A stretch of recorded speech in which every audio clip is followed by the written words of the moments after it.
नमस्कार दोस्तों। बिहार में चुनाव है और इस चुनाव को लेकर के बहुत ही गहमा गहमी है और इस गहमा गहमी में कुछ ओपिनियन पोल आए हैं जो किसी पार्टी के पक्ष में नजर आते हैं, तो वहीं कुछ पार्टी के पक्ष में नजर नहीं आ रहे हैं। इस बार जो रिपोर्ट लाया गया सर्वे करने के बाद वो सी वोटर के द्वारा लाया गया है।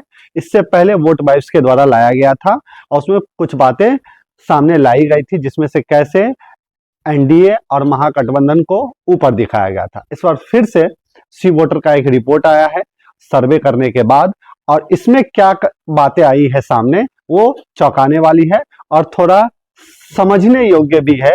जो पॉलिटिक्स जिस हिसाब से हो रही है, घटनाएं जिस प्रकार से बढ़ रही हैं और जो घटनाएं हो रही हैं उससे क्या प्रभाव पड़ रहा है जनता के ऊपर, और जनता इससे क्या प्रभावित होकर के किस तरफ मुड़ रही है, किधर उनका झुकाव हो रहा है, किस पार्टी की ओर वो झुक रहे हैं और किसको वोट करना चाहते हैं, ये चौंकाने वाली है और ये समझने योग्य भी है।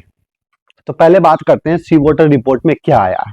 तो सी वोटर रिपोर्ट में जो सर्वे किया गया, जिसमें से 5,000 लोगों से या 10,000 लोगों से पूछा गया, ये प्रश्न पूछा गया जो आप किसको सीएम देखना चाहते हैं। तो उस सैंपल में से जितने भी लोगों से पूछा गया उसमें से 35% लोगों ने सबसे पहले कहा जो वो तेजस्वी यादव को सीएम देखना चाहते हैं, यानी कि तेजस्वी यादव को पहले स्थान पर पसंदीदा सीएम के तौर पर रखा गया है। वहीं अगर हम वोट वाइब्स की बात करें, वोट वाइब्स की जो रिपोर्ट आई थी उसमें भी तेजस्वी यादव को ही ऊपर रखा गया था। अब यहाँ सी रिपोर्ट में जो दूसरा स्थान दिया गया है वो चौंकाने वाली है। दूसरा स्थान जो है वो प्रशांत किशोर का है और प्रशांत किशोर को 23% लोगों ने कहा है जो प्रशांत किशोर को सीएम के रूप में देखना चाहते हैं, पसंदीदा सीएम देखते हैं उसको। वहीं वोट वाइब्स की रिपोर्ट में दूसरा स्थान नीतीश कुमार को दिया गया था और नीतीश कुमार को कितना वो परसेंटेज मिला था उस समय, 24%।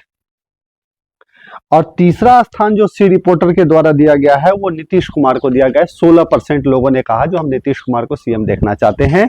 वहीं अगर वोट वाइब्स की बात करें तो वोट वाइब्स में तीसरा स्थान प्रशांत किशोर को दिया गया था। उसमें 13.7% लोगों ने कहा था जो वो प्रशांत किशोर को सीएम देखना चाहते हैं। यहां पासा पलटा हुआ नजर आ रहा है। यहां सबसे पहले स्थान पर महागठबंधन है, वहीं दूसरे स्थान पर जन स्वराज दिख रही है।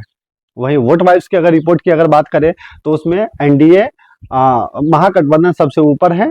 सीएम को कौन सबसे ज्यादा अच्छा किसको पसंदीदा सीएम देखना चाहते हैं उसमें, और दूसरे स्थान पर एनडीए। तो ये जो वोट वाइब्स की जो रिपोर्ट आई थी वो 10 दिन पहले आई थी, 15 दिन पहले आई थी, 10 दिन पहले करीब हो गया है और 10 दिन बाद सी वोटर की रिपोर्ट आई है और इस 10 दिनों में कुछ घटनाएं घटी हैं और जो घटनाएं मुझे लगता है जो प्रभाव जनता के ऊपर लाई है, जो जन स्वराज के द्वारा एनडीए के नेताओं के ऊपर जो भ्रष्टाचार के आरोपों का जो खुलासा किया गया है, शायद इसका बहुत ज्यादा प्रभाव जनता के ऊपर हो रही है। और जिस हिसाब से प्रशांत किशोर के द्वारा अलग अलग इंटरव्यू में बताया जा रहा है आंकड़ों के द्वारा, जो कैसे कुछ प्रतिशत लोग हैं जो तीसरा विकल्प ढूंढ रहे हैं, तो क्या जन स्वराज तीसरा विकल्प बन पाएगा, या जन स्वराज के जो प्रशांत किशोर जो हेड हैं जो लेकर के चल रहे हैं उनका भी कहना है, जो लोग भी कहते हैं ये वोट काटेंगे एनडीए का भी और महागठबंधन का भी, तो क्या वो वोट काटने के बाद और वो जो तीसरा विकल्प जो चुनने वाले लोग हैं उस सबको मिलाकर के जन स्वराज सरकार बना पाएगी या नहीं बना पाएगी। वैसे ये जो रिपोर्ट है वोट वाइब्स की रिपोर्ट हो या सी वोटर की जो रिपोर्ट हो, इस रिपोर्ट को सोचने थोड़ा गहराई से सोचना होगा, क्योंकि ये जो सर्वे किया गया है ये सर्वे क्या ऐसा हुआ है जो उस क्षेत्र में हुआ है जहां महागठबंधन की ताकत ज्यादा है, या उस क्षेत्र में हुआ है जहां पे एनडीए की ताकत ज्यादा है, या ऐसा किया गया है जो सैंपल लिया गया है जो वो पूरे अलग अलग क्षेत्रों से लिया गया है। अगर हर एक क्षेत्रों से लोगों का सैंपल अगर लिया गया है तो ये सर्वे सही साबित हो सकती है। लेकिन अगर किसी एक क्षेत्र विशेष से लिया गया हो जहां किसी एक पॉलिटिकल पार्टीज का डोमिनेशन ज्यादा हो, प्रभाव ज्यादा हो, तो उस रिपोर्ट पर हम ज्यादा ध्यान नहीं दे सकते हैं। वैसे हम बता दें जो एनडीए के द्वारा बहुत सारे अब डिजिटल कैंपेन चल रहे हैं जिसमें से गीतों को लाया जा रहा है, विकास की बात की जा रही है। वही महागठबंधन के द्वारा बिहार अधिकार यात्रा चल रहा है और इधर जन स्वराज के द्वारा भी बहुत सारे पैतरे अपनाए जा रहे हैं, जिसमें से एनडीए के नेताओं के ऊपर भ्रष्टाचार के ऊपर आरोप लगा करके राजनीति को बदलने की कोशिश हो रही है, जो राजनीति में एक नया परिदृश्य देखने को मिल रहा है। ऐसा बहुत कम हुआ है, और खासकर ऐसी स्थिति में ये तब होता है जब जो पार्टी सत्ता में हो, और वो सत्ता में होने के साथ साथ लोक लुभावन नीतियां सामने लाती है और पैसों को बांटने की कोशिश करती है योजनाओं के द्वारा, जो नीतीश कुमार के द्वारा किया गया है। 75 लाख महिलाओं को 10-10 हजार रुपए दिए गए हैं, छात्रों को 1,000 देने का वादा किया गया है, वकीलों को 5,000 रुपए देने का वादा किया गया है। उधर आंगनवाड़ी केंद्रों के जो हेड हैं और उनके जो सहायक, उनकी सैलरी बढ़ा दी गई है, वृद्धा पेंशन में बढ़ोतरी कर दी गई है। ये सब इलेक्शन के नजदीक किया गया है, जो लोकतंत्र के लिए सही नहीं होता है।